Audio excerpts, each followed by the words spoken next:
Quando foste, viu Pedro e João entrando, pediu uma esmola, e eles olharam firmemente para ele. Pedro disse: olha para nós. E o homem olhou para eles, esperando receber alguma coisa. Então Pedro disse: eu não tenho nenhum dinheiro, mas o que eu tenho eu dou. Pelo poder do nome de Jesus Cristo de Nazaré, levante-se e ande. Em seguida, Pedro pegou a mão direita do homem e o ajudou a levantar. No mesmo instante, os pés e o tornozelo dele ficaram firmes. Então ele deu um pulo, ficou de pé e começou a andar. Depois entrou no pátio do templo com eles, andando, pulando e agradecendo a Deus. E toda a multidão viu o homem pulando e louvando a Deus. Quando perceberam que aquele era o mendigo que ficava sentado perto do portão formoso do templo, ficaram admirados, espantados com o que havia acontecido. Eu prometi o nome de Jesus, você vai entender essa palavra. Para a glória do nome do Senhor. Vamos lá. Muito bem, queridos, nós estamos falando sobre a importância da igreja. Sobre a igreja, que é a igreja que Jesus sonhou. Que igreja é essa, a igreja que Jesus sonhou? É a igreja que cumpriu o papel dele. É a igreja que ele mesmo declarou que essa igreja era o corpo dele na face da terra. E quando ele estava aqui em carne e osso, ele cumpriu o papel dele. E ele falou: agora vocês são meu corpo. Ou seja, vocês vão fazer o que eu fazia. E vocês agora vão ter a minha essência. Vocês têm o Espírito Santo em vocês. Ou seja, eu tinha o corpo e o Espírito em mim agindo. Agora eu vou para o Pai. O meu corpo agora são vocês. E o meu Espírito Santo vai agir no meio de vocês. Então, a igreja que Jesus sonhou é a igreja que vai cumprir o que ele faria se estivesse aqui hoje. É a igreja que é relevante. Jesus foi relevante, porque a história ela foi dividida antes de Jesus e depois de Jesus. Nenhum outro homem marcou a história dessa maneira. Então Jesus foi extremamente importante para a humanidade, que a história passou a ser contada antes dele e depois dele. E ele idealizou uma igreja que fosse igual a ele. Não uma igreja legalista, não uma igreja cheia de normas, dogmática, mas uma igreja que expressasse a vida dele. A diaconisa Sandra começou a falar aqui sobre não ter diferença, porque o corpo de Cristo era um corpo único. Não era um corpo diferente, era um corpo único. Então é essa igreja que Jesus idealizou. Jesus idealizou uma igreja de pastores, onde o pastor faz tudo na igreja, onde o pastor tem 300 chaves no bolso para controlar o papel higiênico da igreja. O pastor acabou o papel, o pastor pega um monte de chave aqui, toma chave lá, porque o pastor é o dono da igreja. Não! Essa não é a igreja, uma igreja que os diáconos fazem tudo, uma igreja que os obreiros têm que fazer. Não, uma igreja onde a igreja é o corpo de Cristo. Aí nisso aí inclui o pastor, inclui o diácono, inclui o obreiro, inclui o presbítero, o evangelista, o bispo, sei lá, o reverendo, seja lá o nome que dá na comunidade que for. A igreja precisa ser o corpo de Cristo. Quantos me entendem, digam amém. Vamos lá. Então essa igreja que Jesus idealizou. Então essa igreja precisa ser igreja para ela ser importante.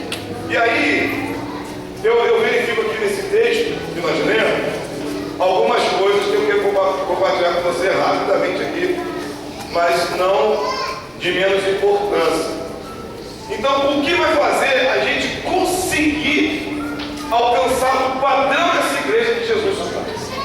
Porque se ele sonhou para a gente, é possível. Jesus vai dar uma missão impossível para a gente. Missão impossível só o Tom Cruise consegue resolver. Missão impossível com o Tom Cruise. Para a igreja a missão é possível. Até aquilo que é impossível, Deus faz tornar possível. Porque para Deus não há impossível. Amém ou amém? Então, fica tranquilo que o que ele sonhou dá para a gente fazer.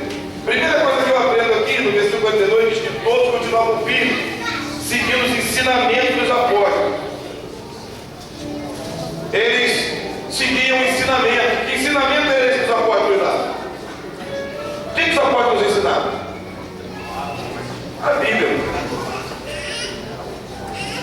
Se nós queremos ser uma igreja relevante, nós temos que acreditar na Bíblia, acreditar na palavra. Para acreditar na palavra, você tem que ler a palavra, você tem que ter intimidade com a palavra, você tem que amar a palavra. Senão você vai ficar uma igreja vazia, vivendo de um misticismo falso, vivendo de um misticismo das coisas pseudo-espirituais. Significa pseudo, falsamente espiritual, aquela que poucos detêm o controle. É como se eu chegasse aqui agora, mas eu estou vendo em cima do relógio ali 3 demônios sentados, um no ponteiro do segundo, um no minuto e um das horas. Aí todo mundo, pastor, está vendo? Demônios aqui. Aí todo mundo está com medo do demônio que está no relógio, porque tem um que está vendo, e mais ninguém está vendo nada. Aí outro já diz que sente o arrepio, outro já diz que sente o cheiro do enxofre. Tudo baseado na indução mental de alguém que diz que está vendo alguma coisa, mas não tem base na palavra. É uma igreja mística, uma igreja que não tem base, não tem fundamento, não entende o que está vivendo, não entende o que está pregando, não entende o que aconteceu com ela. Uma igreja que não tem compromisso. Essas pessoas, essa igreja que nós estamos lendo, é a igreja que começou tudo. É a igreja que foram abrindo outras igrejas e chegou até a gente. É a famosa igreja primitiva. Então eles perseveravam na palavra. Meus irmãos, vocês precisam acreditar na palavra, vocês precisam ler a palavra, precisam se alimentar da palavra. É a palavra, a lâmpada para os nossos pés, é a luz para o nosso caminho. É a palavra. O gibi é legal, o jornal é maneiro, o WhatsApp é bacana, mas o que vai sustentar a gente é a palavra. Leia a palavra. Leia a palavra, se sustenta pela palavra. Nós temos que ter palavra, porque o que vai fazer com que as pessoas entendam o Evangelho, Jesus estabeleceu um método para o Evangelho ser propagado através da mensagem. E a mensagem não é tão somente uma pregação dentro de um templo. A mensagem é você andando.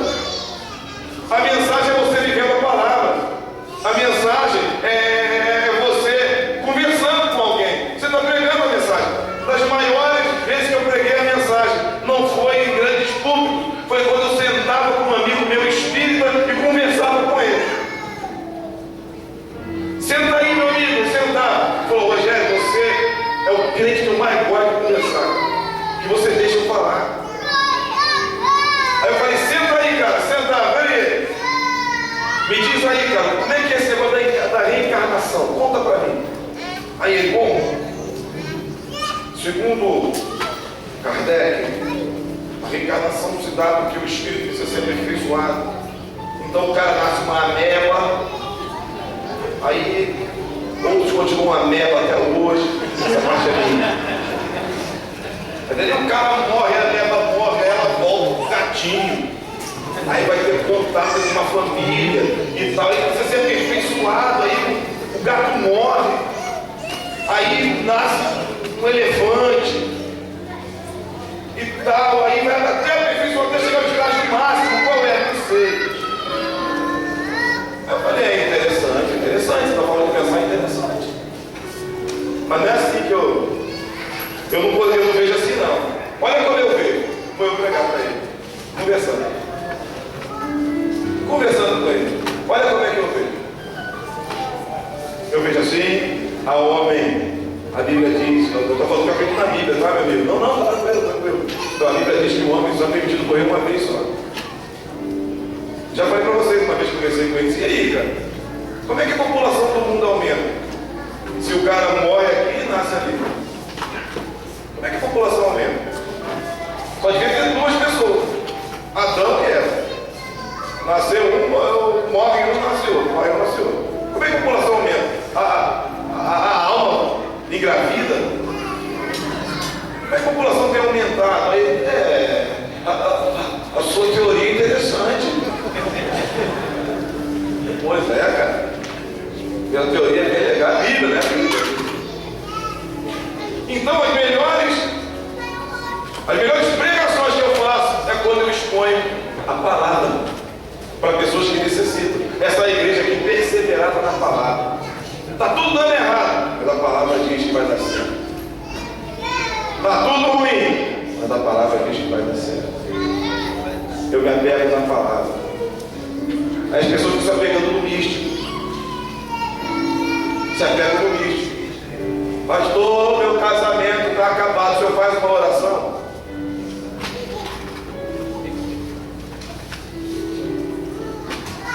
Pastor, quanto tempo você está casado? 10 anos, 5 anos. Vamos em 5 anos. Você quer uma oração agora de jeito? Em 5 anos você não aplicou nenhum princípio da palavra na sua vida. Em 10 anos você não aplicou o princípio da palavra, você não perdoou, você não amou, você não cuidou, você não deu honra, você não defraudou o corpo da sua esposa, do seu esposo. Aí agora quer uma oração, tudo se resolve. Recebe um passe aqui do pastor, do pai Rogério. E as coisas se resolvem. Vocês estão entendendo, irmão? Se alimenta da palavra. Viva a palavra. Louvado seja o Senhor pela palavra. Quer ser igreja relevante? Viva a palavra. Viva a palavra. Seja lá criança, jovem, adulto, viva a palavra. Viva a palavra. Louvado seja o Senhor pela palavra dele. Vamos mais em frente um pouco, você é curto hoje. Outra coisa que eu aprendo com essa turma aqui da igreja, diz que, versículo 43, os apóstolos fizeram milagres, maravilhas, e por isso todas as pessoas estavam cheias de temor, havia respeito por Deus. As pessoas respeitavam Deus, respeitavam a presença do Senhor por aquilo que eles viam. Deus era respeitado. Hoje em dia, nós não respeitamos Deus. Quando eu falo nós não respeitamos Deus, nós não reverenciamos Deus. Eu falei para vocês em um vídeo que eu esqueci de trazer aqui, mas eu falei para vocês. E não sei se vocês viram esse vídeo. De um pastor oriente, acho que é coreano ele. Ele falou, pô, os brasileiros são engraçados. Os brasileiros são muito estranhos. Os brasileiros, eles conseguem chegar atrasados numa reunião para Deus. Eles não respeitam Deus. Eles não respeitam o Senhor. É uma xixizada durante o culto. Todo mundo tem vontade de fazer xixi. De tomar aquele xixi. Se for gases, pode sair, irmão. Mas é uma vontade louca nessa hora que não dá no cinema, não dá no salão. Eu vejo minha irmã no salão 5 horas com um monte de papel laminado na cabeça. Eu fico pensando que é sanduíche natural, mas é aquilo duas 5 horas lá dentro, barra de estática. Não dá vontade de fazer um pipi, não dá fome, não dá nada. Com a mão assim, o cabelo igual a palmeira. Mas depois sai e fica bacana, persevera. Mas não dá esse negócio, mas na minha que Deus dá isso tudo. Sabe por que essa igreja venceu? Porque essa igreja respeitava Deus. Quando nós vamos fazer um trabalho, nós temos que respeitar Deus. Temos que respeitar o Senhor. Quando eu estou reunindo meu grupo familiar, eu tenho que respeitar o Senhor. Deus me confiou aquilo ali. Quando eu estou vindo para cá, eu tenho que respeitar vocês. Ele confiou a igreja. Quando eu vou varrer a igreja, eu tenho que respeitar. Temor, cara, eu estou varrendo um lugar que eu um pouco difícil nenhum. Temor. Não reclamação, temor. A gente tem que aprender a respeitar a Deus. Essa igreja respeitava a Deus. Tinha temor nessa galera. Se queremos ser relevantes, as pessoas têm que ver o respeito que nós temos para o nosso Deus. Tem gente confundindo as coisas. Estava lendo um relato de uma pessoa que, querendo ser relevante, está faltando com respeito. Uma mulher que tem no nosso país aqui, ela cisma que vai ganhar as pessoas que ficam na noite em boates, danceterias, e bordéis e afins. E aí ela bota uma roupa de prostituta e vai para a rua. Até que ponto isso aí é relevante? Até que ponto é relevante ela botar o cheiro de fora, uma saia curta, para dizer que vai conseguir ganhar alguém? Isso é falta de respeito com Deus. Está interpretando errado, vive de tudo para ganhar todos. Então daqui a pouco o cara vai justificar por ele cheirar uma cocaína para poder ganhar o viciado. O cara namorar um homossexual para poder ganhar os homossexuais.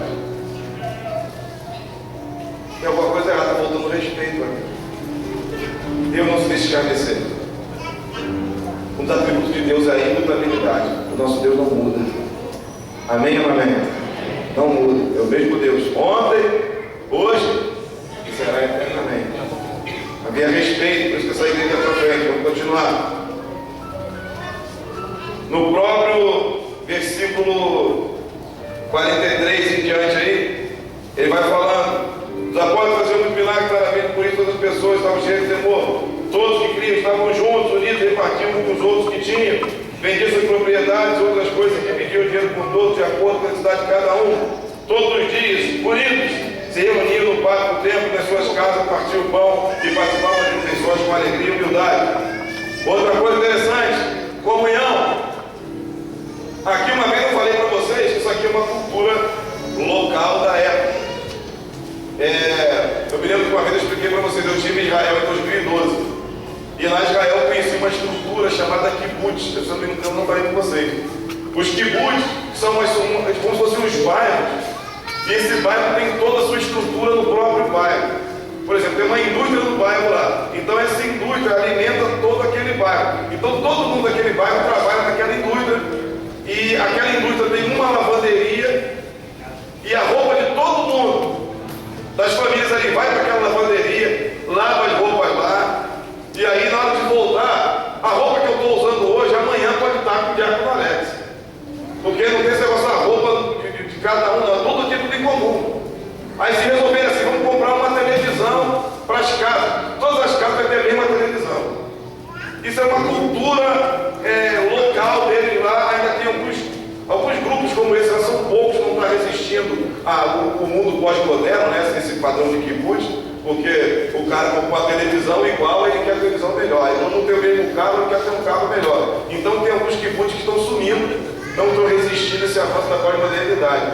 Mas a característica que dá aqui é a da comunhão, o desafio de viver junto, o desafio de ser um, o desafio de ter isso aqui que fala no versículo 46, ó, alegria e humildade de viver com o irmão. Viver com o irmão não é fácil. Viver com o irmão não é molezinha, mas se quisermos ser relevantes, nós temos que trabalhar junto, porque nós somos um corpo. Jesus não chegou assim, arrancou um braço dele e falou, braço, prega para lá, cortou a canela e falou, esse pé aqui, prega do outro lado, porque se botar vocês dois juntos vai dar problema. Jesus, onde é que ele ia? O corpo dele ia, em harmonia. Então, o segredo dessa comunhão é nós caminharmos em harmonia. Agora, estamos falando de gente. E gente não é mole. Gente é gente. Só você olhar para quem está do teu lado para você. Gente é gente. Gente estranha. Gente esquisita. Gente cheia de mania. Gente que quer fazer sua vontade. A gente observa isso. Quantos casados tem aqui? Levanta a mão, casados. Homens e mulheres casados. Bate a mão. A gente observa isso na hora de jantar. A dificuldade de se viver junto. Vamos comer a carne? Hoje eu queria comer um frango. Eu falei com a vontade de comer carne. Mas carne, comi semana passada, me deixou pesado. Eu queria comer um frango. Então lembra que você é uma sopa, tu sopa. Pode ser que eu devia entrar num acordo. Viver com gente é complicado.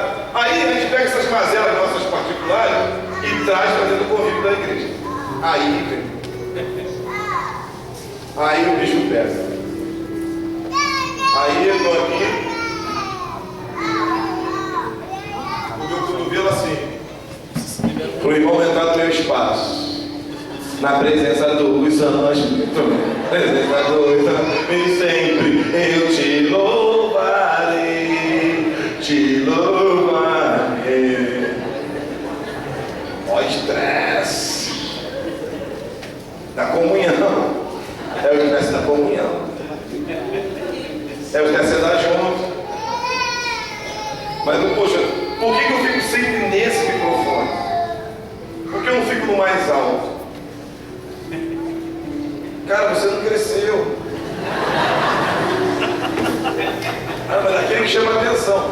Detalhe, eu nunca, olha que eu estou nessa igreja há 1500 anos. Eu nunca ministrei com o microfone sem fio.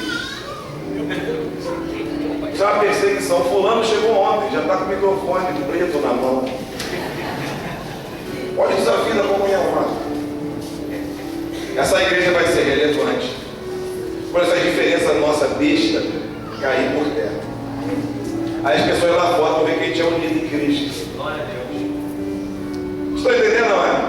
Com essas picuinhas, parar de acontecer. Eu tenho estado assim um pouco, vocês vão entender que eu falo, não estou chorando, pintando aqui não. Mas é assim, eu tenho estado muito triste com algumas coisas que eu tenho visto. Eu tenho lutado, sabe, amado? Eu tenho lutado para ter uma igreja vibrante, para ter uma igreja alicerçada na palavra, uma igreja que ama Jesus. Mas não é uma igreja de meninice, não, uma igreja que ama Jesus legal, com jovens firmes na palavra. Sem oba-oba, uns casais firmes ali que mantém a sua família na moral mesmo, legal.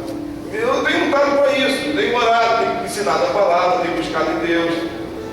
Mas aí eu conheço pessoas, e as pessoas começam a me contar algumas coisas, eu falo, meu Deus, como é que a gente vai mostrar para as pessoas que eu sou uma igreja relevante quando acontece isso? Estava conversando com a minha esposa rapidamente, que eu conversei com um amigo ontem, e estava me falando que está tendo tipo um racha na igreja dele. Porque o pastor comprou um porcelanato para colocar na igreja. E tem medo de irmão que acha que comprar mais cesta básica era mais interessante do que botar porcelanato na igreja.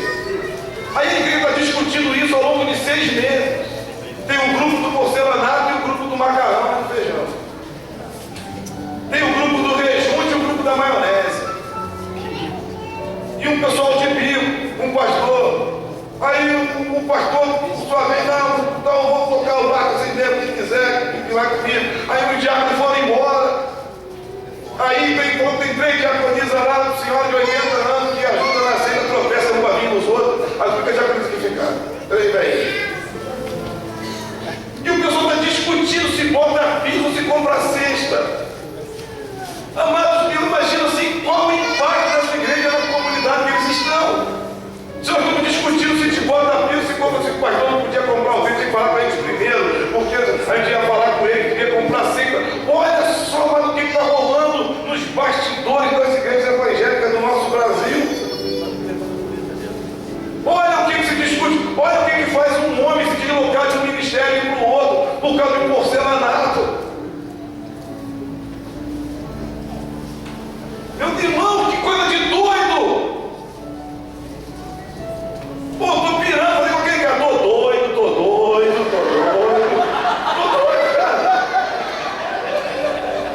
Tô doido, não é possível, cara. 2015, irmãos. Compra porcelanato ou compra farinha. Compra rejunte ou compra sardinha, nada. Olha a discussão. Eu estou exagerando, estou falando uma hipérbole aqui, mas está se redemoinho no meio da igreja. Tem gente saindo. Porque as pessoas estão discutindo isso, não está tendo comunhão nesse negócio. Não conseguiram entender, de amém? Cara, eu estou lutando aqui. Lutando para poder ministrar a palavra de Deus, para ver se a palavra consegue encontrar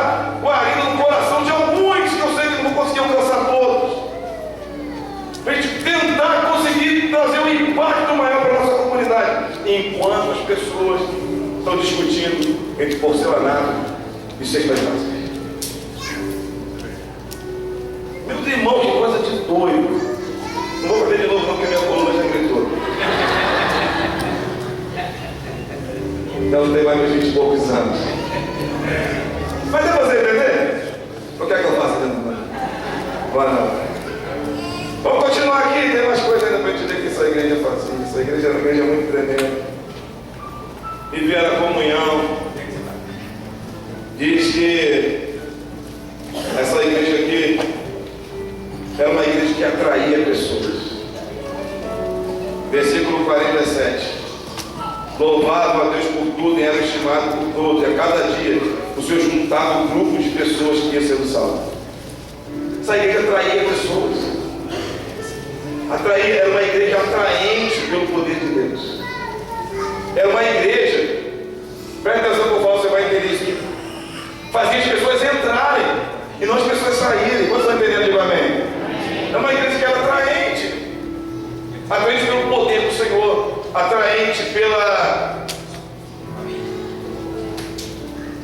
a conjugação da pregação com a vida. Isso é muito importante, o que a gente prega e o que a gente vive. Nós estamos vivendo hoje dias em que as pessoas têm um discurso bonito, mas a vida é feia.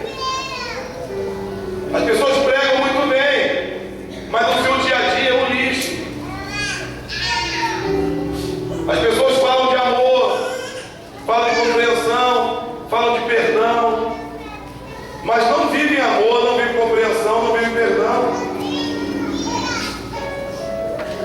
Falam que são íntegros, falam que são retos, quando que na verdade nós estamos perdendo o crédito. Nós estamos perdendo o crédito, meus irmãos. A igreja precisa ser atraente, a igreja está perdendo crédito na sociedade. Vou falar para você uma realidade nossa, no Brasil. Antigamente, um pastor está fazendo a sua obrinha na igreja, uma igreja que decidiu que é melhor comprar você lá nada. Aí o pastor fazendo uma obrinha na igreja dele, e na hora de material de construção ali, no seu Manel. Ô seu Manel, estou fazendo uma obrinha ali na igreja ali e tal. Aí tem como já medir lá e tal, dá tantos metros de piso, pode mandar para lá? Ô pastor, claro. Vai aonde o pastor fazer isso? Ô seu Manel, fazer uma obrinha ali na igreja ali. Tá? O senhor sabe que eu sou pastor. Ih, pastor? Então é o seguinte: vamos precisar de 4 irmãos com cheque, de 5 advogados, 6 Dilma Rousseff, para poder dar um negócio sério nisso aí. Porque botou crente no negócio, está dando problema. Eu já vi pessoas falar assim: pô, não estou dando mais emprego para crente, não, cara. Crente é enrolão, crente é preguiçoso. Leitura do cara que deu emprego para crente. Eu espero que não tenha nenhum projeto decepcionado ele. O crente é preguiçoso, o crente é enrolão. O crente chama a atenção, que quer dar uma... Sabe com quem a gente está falando? Sou o filho de Deus Altíssimo. Meu servo, Rodocão. Aí o patrão, o servo Rodocão está mandando o filho de Deus Altíssimo embora. Pega seu manda aí, passa. Então está dizendo, nós estamos perdendo crédito. A igreja de Jesus sonhou uma igreja atraente, uma igreja que atrai as pessoas por causa da graça e da glória do Senhor sobre nós. Meus irmãos, tem alguma coisa fora do normal. Tem alguma coisa fora do normal. Tem alguma coisa discrepante do evangelho da Bíblia com o evangelho que nós estamos vivendo no dia de hoje. Tem alguma coisa estranha. Quando eu leio a Bíblia, eu não identifico a maioria das coisas que nós vemos por aí. Ou a gente se dobra a Bíblia, ou a gente se dobra o sistema. Ou a gente se dobra a vontade de Deus, ou a gente se dobra a casca religiosa. Ou a gente se dobra as escrituras sagradas ao poder do Senhor. Ou a gente se dobra a fantasia da vida. Eu prefiro ficar com a palavra. Eu prefiro viver o Evangelho. Porque foi isso que Deus delegou para a gente. Nós não podemos abrir mão daquilo que Jesus delegou para a gente. Quando você ter isso, diga amém. Depois de ter falado isso, eu consigo entender aqui que está sendo falado como era a vida da igreja primitiva. Como os apóstolos operavam e as pessoas tinham temor, respeito e tal. Aí termina o versículo falando assim: olha, e as pessoas iam sendo agregadas a essa igreja. Cada dia ia chegando mais pessoas, porque essa igreja é uma igreja atraente. Aí, isso aqui está em versículo e capítulo para a gente entender, mas não diz isso não. Isso é um espírito só. Aí quando a gente já entra no versículo 1, para você entender no capítulo 3, aí como se desse um testemunho de tudo que ele falou em cima. Ele está dando um testemunho: olha, tinha comunhão, tinha milagre, as pessoas viviam assim. Aí fala: pô, que é o ponto do dia, cara, você tem ideia do que está acontecendo na igreja? Não sei se você conseguiu captar isso. Ele está conversando: olha, tinha comunhão, partido do pão, doutrina dos apóstolos, e Deus é aquele sentando as pessoas. Para vocês terem ideia, cara, só você entender o que está acontecendo lá. Certo dia, entra no capítulo 3. Certo dia, uma tarde aí, estavam dois caras, são Pedro e João, cara. Tem noção do que é isso? Está falando da comunhão. Pedro totalmente grosso, João totalmente amoroso, os dois conseguiam andar juntos. Comunhão. Os caras acabaram com as diferenças. Acabaram com as diferenças. Ele fala em cima a teoria e dá um testemunho da prática depois aqui no capítulo 3. Pra vocês terem ideia, que outro dia Pedro e João estavam andando juntos. Sabe o que é isso? Sabe o que é Pedro e João andando juntos? Você não tem ideia. Ele está falando, sabe o que ele está querendo dizer para a gente aqui? Amado, nós temos que andar juntos. Queremos ser relevante, tem que andar junto. Eu sou chato pra caramba. Não sei disso. A minha esposa pode contar para você, dar o testemunho da minha chatice. Sou chato pra dela. E você é gente boa. A gente tem que andar junto, cara. O evangelho vai ser real para as pessoas quando vê a gente junto. Vai assim: caramba, o pastor já é chato desse jeito. Anda com fulano atura ele. Ou os diáconos daquela igreja aturam o pastor. Caramba, Deus está naquele lugar. Só pode ser Deus. Que pô, pastor chato pra caramba. Ou os diáconos andarem com ele, os obreiros andarem com ele, o líder de grupo andar com ele, só Deus na terra. Deus está nesse lugar. Vamos para aquele lugar que tem comunhão. Deus fez um milagre, conseguiu fazer com que o pastor Rogério fosse aceito no meio do povo. Quando estou entendendo, digo amém. Pedro é um cara grosso, você sabe disso. Pedro aloprava, Pedro brigava com os outros, Pedro chamava atenção. O Pedro aloprou com esse mesmo João. Olha, Senhor, vamos fazer um mistério aí, uma obra aí. Mas o que vamos fazer com esse tal João aí? Esse cara aí dá trabalho direto. Não dá para andar com o João, não. João é muito engenheiro, assim.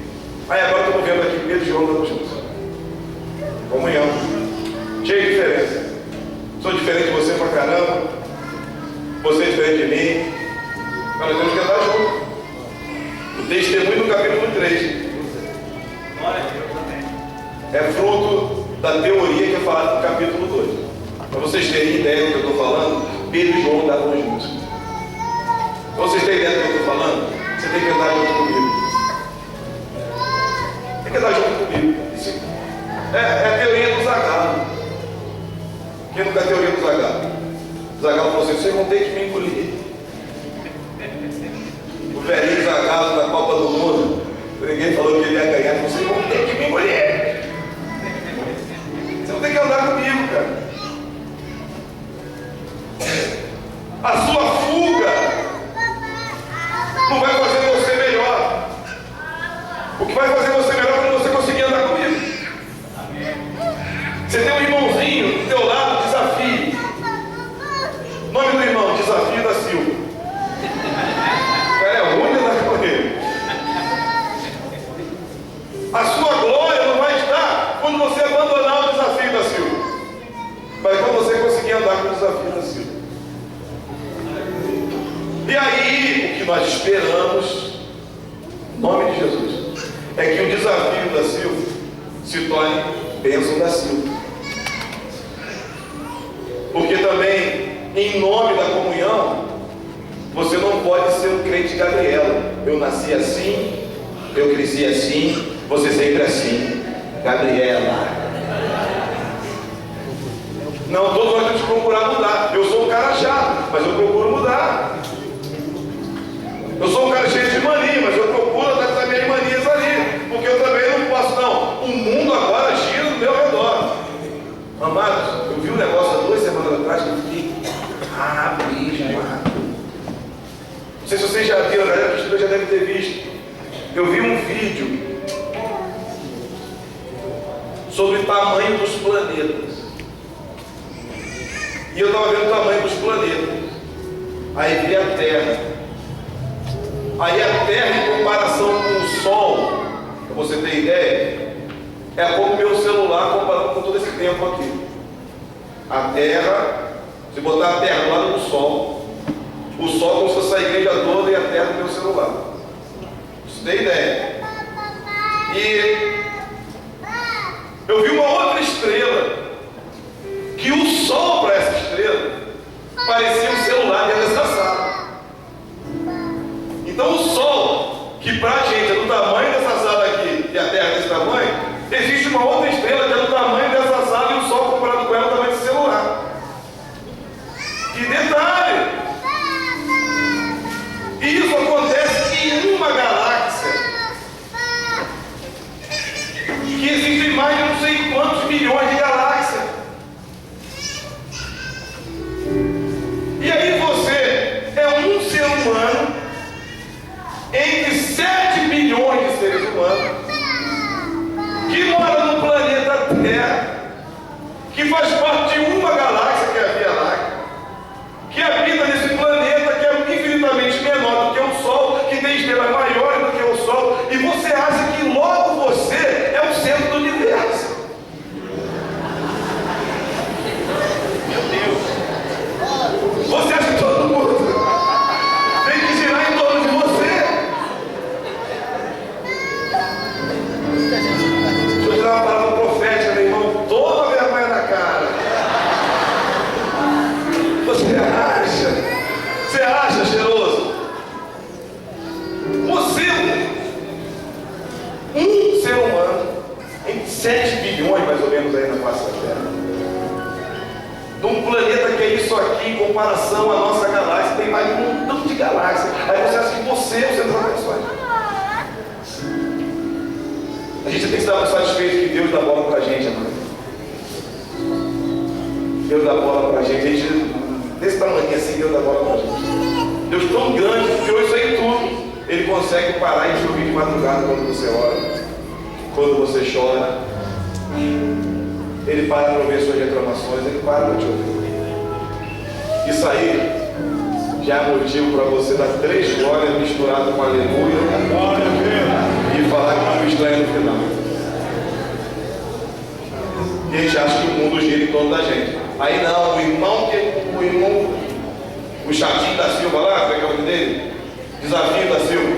Pô, o desafio da Silva tem que se adaptar aqui. Aí o desafio da Silva por ele, não, eu sou desse jeito, eu tenho que me aturar, senão a igreja não ama. Que isso, cara? Vai mudar não, pô? Vai mudar não? Vai ficar sendo chato pra ver se a igreja te ama. Teu ministério é esse, ser chato? Eu tenho o ministério da chatice. Deus me deu esse ministério. Botar a mão sobre mim, você vai ser chato agora, em nome de Deus. Receba a unção da chatice agora!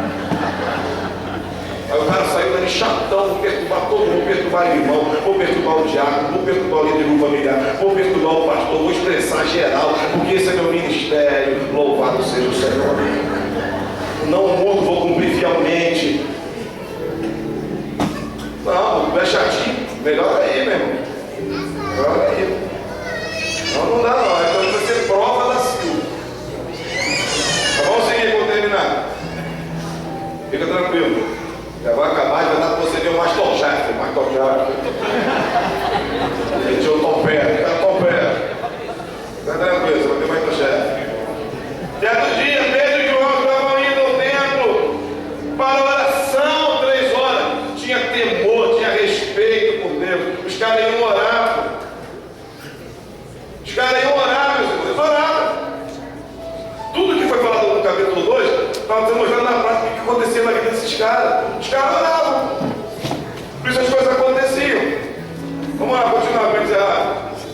Estava ali um homem nascido coxo. Todos os dias ele era levado para a porta do templo, chamado Formosa.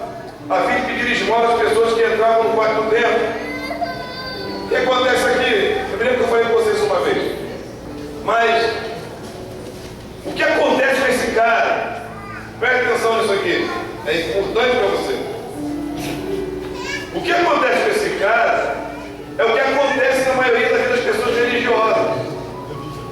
Diz a Bíblia aqui que todos os dias pegavam o cara, olha só, pegavam o cara, coxo, aleijado, mendigo, pegavam ele e colocavam na porta do templo. Os caras colocavam na porta e entravam para adorar o Senhor. E o cara ficava na porta, aleijado, pedindo dinheiro. Eu imagino, pela característica do nosso Brasilzão e do nosso pessoalzinho maneiro, dos nossos irmãos, eu imagino que o cara que levou ele e botou na porta entrava feliz para a igreja. Porque fiz a minha boa ação de hoje. Levei o aleijadinho para a porta da igreja. Estou me sentindo bem. Se desse o microfone para esse irmão, pessoal, eu tenho que trazer mais aleijados. Vocês não amam os aleijados? Eu amo os aleijados. Eu testemunho lá na porta ali. Trouxe o rapaz, abri mão de 15 minutos antes. Saí mais cedo de casa para buscar o aleijado e botar o aleijado na porta da igreja. Louvado seja o Senhor. O aleijado está aí. Todo dia eu trago. Fiz um compromisso com Deus. Eu fiz um compromisso, Senhor. Eu vou levar esse aleijado para fora da igreja todo dia. Todo dia. O religioso fazia coisas que não mudavam a vida das pessoas. O religioso apresenta um Cristo com véu para as pessoas. Nós precisamos apresentar um Cristo sem véu. Um Cristo que a gente olha face a face. Um Cristo que transforma. Esses caras apresentavam para ele um Cristo que supria necessidades básicas. Fica aqui na porta da igreja porque aqui vai ter bênção. Aqui os irmãos vão te ajudar. E esse cara ficava na porta da igreja. Ele ficava na porta. Ele não entrava pela porta. Não apresentavam para ele o depois da porta. Apresentavam a porta para ele. É a experiência que um montão de gente usa nas igrejas. Experiência da porta. As pessoas não têm experiência de passar pela porta. Muitas pessoas hoje que estão dentro das paredes não entraram pela porta que se chama Jesus. Estão tendo uma visão da porta, sabe quem é a porta, está vendo um milagre acontecer com as pessoas que estão depois da porta, mas na vida dela mesmo não acontece nada. Por quê? Porque a religião só apresenta a porta, não fala para a pessoa entrar com ousadia pela porta. E esses caras religiosos deixavam esses caras na porta do templo. Vamos ver depois o que acontecia lá para a gente ver o Masterchef. Versículo 3. Quando, pois, viu Pedro e João entrando, pediam esmola. E eles olharam firmemente para ele e Pedro disse: olha para nós. Está Pedro e João, a comunhão da igreja. Comunhão da igreja.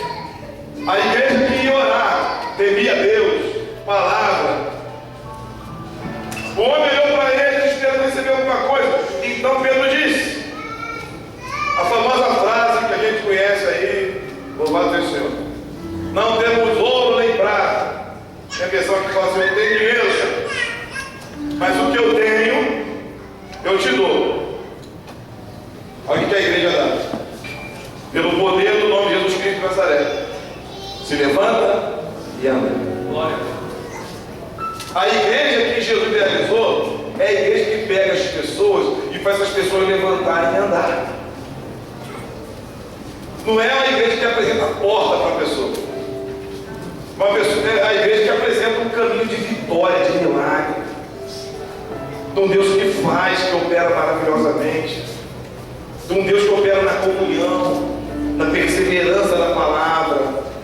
É isso que as pessoas precisam aprender. A igreja você vai ter que viver isso daqui. Porque levar para a porta todo mundo leva. O cara vai receber moedinha que qualquer um pode dar. Mas poder de Deus só a igreja pode dar. E se a igreja não se incumbir nesse papel, a igreja não presta para mais nada. Porque a Bíblia fala: se o sal não salgar, não presta mais. E nós não podemos ser uma igreja que não presta. Nós temos que ser uma igreja que presta para a glória do Senhor Jesus. Nós temos que ser uma igreja que cumpre a obra do Senhor. Nós não podemos ser uma igreja sem gosto. E quando a igreja se torna sem gosto, pastor? Quando a gente não presta para Jesus. Quando a igreja é para a gente, é para eu cantar, é para eu dançar, é para eu comprar piso, é para eu comprar cesta, é para eu ser ordenado, é para eu ser melhor que o irmão, é para sentar em cadeira fofa. E quando acontece isso, a igreja deixa de ser uma igreja que salga. Bota as pessoas na porta e não dentro. Você me entende, amém? Perder uma finalidade. Perder uma finalidade. Se eu não cantar domingo, eu não vou. Se eu não tiver escalado, eu não apareço. Se o irmão varreu aquele pedaço de barreira, eu estou de bico com o irmão. Perdeu a função de sal. Está botando as pessoas na porta. Olha o que acontece. Vamos lá, vamos terminar que eu falei em sal, lembrei do Masterchef. Vamos lá. É o tombeiro, quero tombeiro. Versículo 7. Em seguida, Pedro pegou na mão direita do homem e ajudou a se levantar. No mesmo instante, os pés e tornozelos dele ficaram firmes. Então ele deu um pulo, ficou de pé, começou a andar. Depois aconteceu o quê? Ele entrou. As pessoas têm que entrar na presença do Senhor. A igreja é relevante, a igreja faz as pessoas entrarem. Quantos me entendem, digam amém. Faz as pessoas entrarem. Tudo que ele está falando aqui é o que aconteceu em Atos 2 que ele está falando. As pessoas eram atraídas cada dia. Aí ele está falando, para vocês terem ideia, de um tal de Pedro e João, que eles fizeram isso, as pessoas foram atraídas. Vocês estão conseguindo entender essa história aqui? Ele está explicando. É como se eu falasse assim, cara, o negócio, como se eu falasse assim, os jovens lá da igreja estão fazendo um trabalho muito lindo. Para vocês terem ideia, domingo passado, domingo retrasado, pois fizeram um arrastão. Está entendendo? Então eu falo algo que está acontecendo e dou um testemunho. Foi o que aconteceu aqui. Eles falaram algo que está acontecendo e agora está dando um testemunho. Batendo certinho o que eles tinham falado antes. Comunhão, dois caras diferentes andando juntos, cumprindo a obra do Senhor sem estresse. João não ficou aqui, pô Pedro, você falou, levanta anda primeiro do que eu. Eu tinha que falar primeiro, porque eu sou João. Eu andava mais do ladinho de Jesus do que você, então eu sou o mais antigo aqui. Se a atividade fosse posta, Matusalém escreveria a Bíblia toda.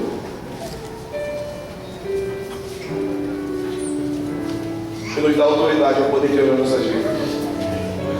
Pedro pega e fala assim, ó, levanta e anda.